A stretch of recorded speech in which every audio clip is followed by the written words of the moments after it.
Hello and welcome back. I am Lord Revonworc. This is Crusader Kings II, Return of the Jewish Aztecs, the Crusades. Now, as you probably remember from whence we last left off, I was fighting a war against the Byzantines. The Byzantines, who have 12,000 soldiers. Yeah. Got completely wrecked. Exited the game without even saving. Because I like to save scum, okay? And technically it's not cheating, because the game lets you do it as long as you're not playing in Iron Man mode, which I am not. Yeah, to save scum in Iron Man mode, you have to actually find the folder where all the saves are being held and physically copy it, and that only works if you don't have your Iron Man save in, on the Steam cloud. But whatever. Now, I decided to pick the game back up at the most recent autosave, because I don't want to give myself too much of an advantage, and also because I do not want to replay like the whole half a year of stuff I was doing. So I'm going to start at the previous autosave, which was about 3 months before the Byzantines came and whopped my army. Whopped?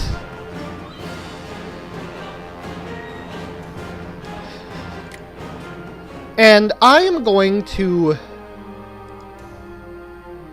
try and beat them in battle. Which is not going to be super easy, but I have a strategy, and I think it's going to work.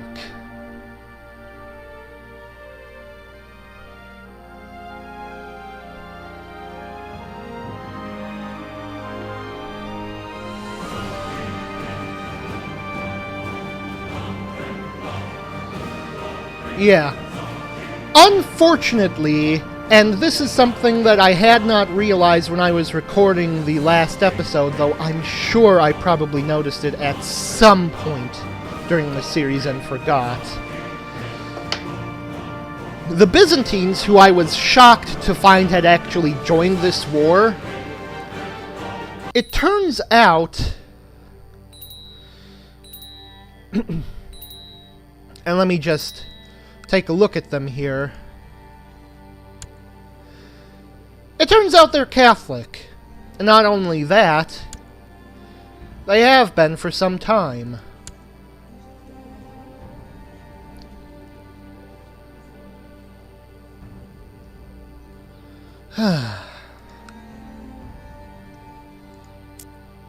Which means, for the foreseeable future,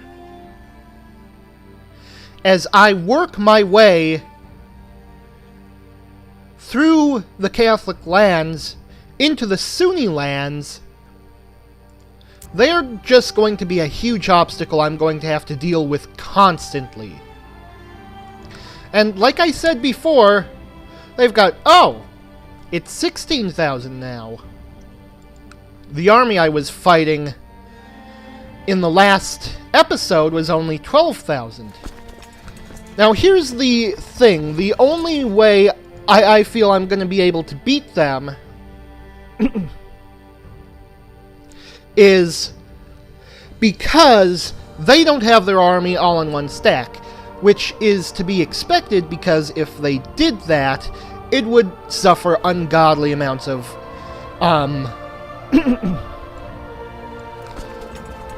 ungodly amounts of attrition.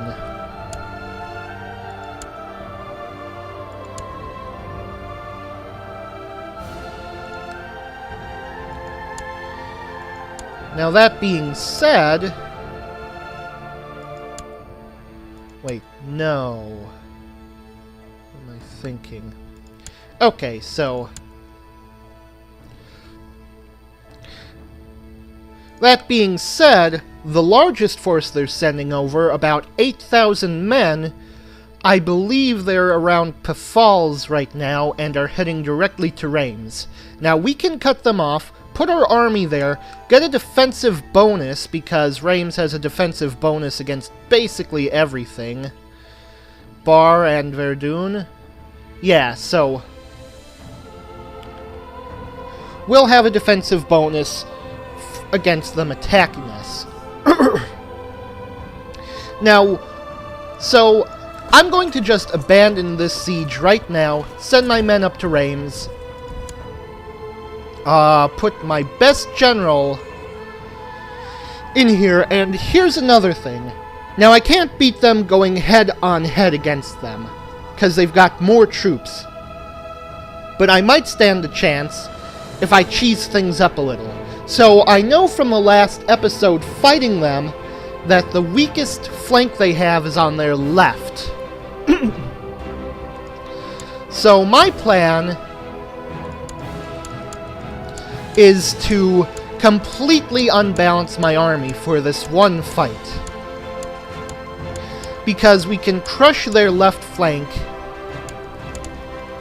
really easy if we can do it within the first few days by, say, dumping all of our soldiers into our left flank. Then that will leave them, frankly, without the numbers to actually defeat us for the majority of the battle.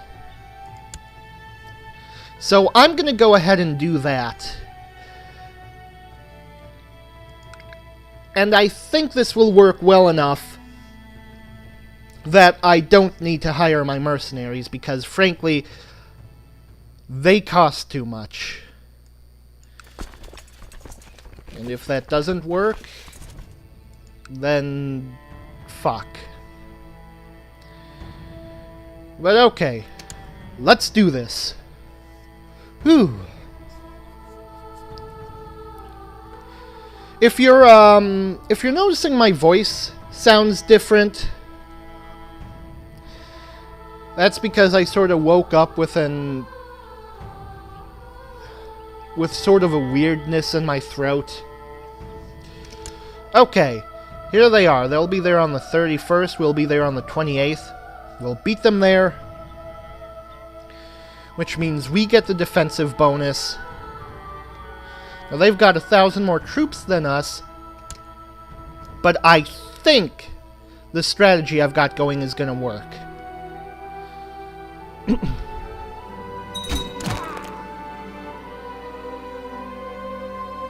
Yes, beautiful. Whew. Okay. So, battle is going to start in one turn, or one day, rather. Let's just do this. Okay, so, day one. We're taking heavy casualties in our only flank, because we're being attacked by 3 of them. But we're doing massive morale damage to their left. Well, heavier morale damage to their left. Once this goes into melee, I think it'll be over quickly. Hurry up and go into melee already! There we are.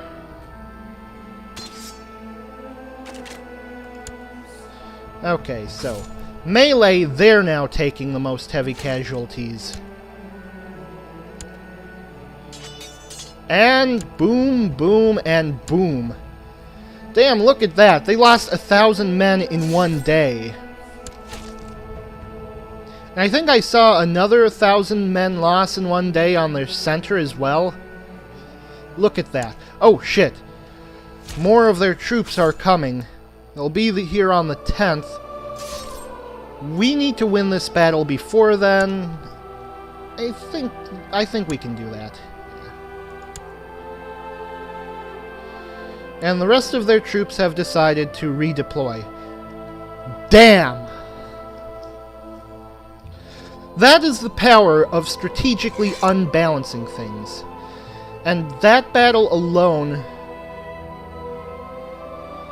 was worth... I think that was the 23% one, but let me just see. Yeah. Chantillon. You know what? I actually forgot to check to see the casualties on that battle, but, oh, wait. Yeah, here we are. We're looking at us losing 1,700, them losing 4,300. Which is more than half their army. Fucking yes! That is so sweet. We just absolutely destroyed them. Now, unfortunately, we cannot afford to let our guard down right now because they've still got, like, fucking thousands of troops. And they could easily, like, redeploy them and crush us. Really, any moment they wanted. So...